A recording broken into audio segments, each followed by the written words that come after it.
स्वागत है आपका हमारे इस यूट्यूब चैनल पर। देखिए, मैं आपको एक खबर लेकर के आया हूँ। खबर ये है कि पल्लवी पटेल, जो अपना दल कमेरावादी की अध्यक्ष हैं, आपने देखा होगा लोकसभा चुनाव में बैरिस्टर असदुद्दीन ओवैसी के साथ गठबंधन करके चुनाव लड़ा था पीडीएम न्याय मोर्चा के तहत। और उसमें पीडीएम का नाम था, जो फुल फॉर्म था, वो पिछड़ा, दलित और मुसलमान। और असदुद्दीन ओवैसी के साथ मिलकर के चुनाव लड़ा। और पल्लवी पटेल जो मौजूदा विधायक है, वो सिराथू से हैं और सिराथू से विधायक है और उप मुख्यमंत्री केशव प्रसाद मौर्य को हरा करके विधायकी जीती थी। हालांकि देखिए, इस वक्त खबर ये आ रही, जैसे ही गठबंधन अखिलेश यादव से पल्लवी पटेल का टूटा था, और टूटा भी इसलिए था कि पल्लवी पटेल चाहती थी कि लोकसभा चुनाव में जो है उनका गठबंधन अखिलेश यादव से बना रहे और वो चुनाव लड़ना चाह रही थी लोकसभा। हालांकि बात नहीं बनी और अखिलेश यादव की तरफ से कोई सीट नहीं दी, तब उन्होंने पीडीएम न्याय मोर्चा को ज्वाइन किया और असदुद्दीन ओवैसी साहब के साथ गठबंधन किया।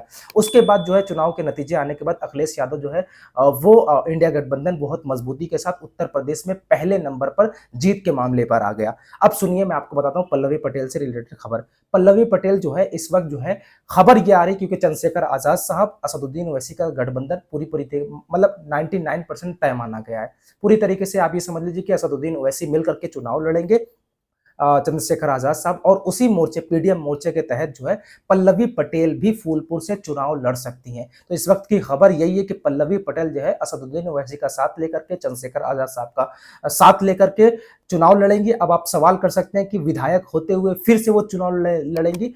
तो मैं आपको ये खबर भी बता दूं, ये भी क्लियर कर दूं, क्योंकि अखिलेश यादव का रौद्र रूप जो है चुनाव के नतीजों के बाद आया था और उन्होंने जो बागी विधायक थे उनके खिलाफ जो है एक अल्टीमेटम जारी कर दिया था और उनके खिलाफ जो है कार्रवाई करने के लिए पहुंचने वाले थे विधानसभा अध्यक्ष सतीश महाना के पास, सदस्यता रद्द कराने के लिए। जो विधायकी हैं, जो बागी विधायक थे, उनकी सदस्यता रद्द करवाने के लिए सतीश महाना के पास पहुंचने वाले थे। हालांकि जो है पल्लवी पटेल जो है अब इस वक्त जो है वो बिल्कुल सकारात्मक तरीके से चुनाव जो है वो पीडीएम न्याय मोर्चा के तहत लड़ेंगी। असदुद्दीन ओवैसी साहब उनका समर्थन करेंगे। चंद्रशेखर आजाद साहब 99% गठबंधन तय माना जा रहा है और इस चुनाव को लड़ करके वो अखिलेश यादव को जवाब देना चाहती है कि देखो, हम दूसरी सीट पर भी जीत सकते हैं। आप ये सोच रहे हैं कि आपके चुनाव चिन्ह से हमने सिराथू विधानसभा जीती है, तो ये काफी नहीं है। हम जो है वो अब फूलपुर चुनाव लड़ेंगे, फूलपुर सीट से चुनाव लड़ेंगे, क्योंकि फूलपुर लोकसभा सीट पर उपचुनाव होना है और वहां से पल्लवी पटेल जो है वो चुनाव लड़ेंगी। खबर यही है कि मैं आपको बता दूं कि तीसरा मोर्चा हिंदुस्तान उत्तर प्रदेश के अंदर बन गया। 10 सीटों पर चुनाव होने, मतलब अब कहीं ना कहीं इंडिया गठबंधन के लिए जो है एक बुरी खबर है, क्योंकि एक मजबूत मोर्चा बन गया। चंद्रशेखर आजाद साहब दलितों की आवाज है, असदुद्दीन ओवैसी साहब मुस्लिमों की आवाज है, और अपना दल कमेरावादी पटेल जो है बहुसंख्यक वोट जो है वो पल्लवी पटेल साहिबा के साथ है। मैं मुबारकबाद दूंगा। खैर, मेरे इस YouTube चैनल को सब्सक्राइब कीजिएगा।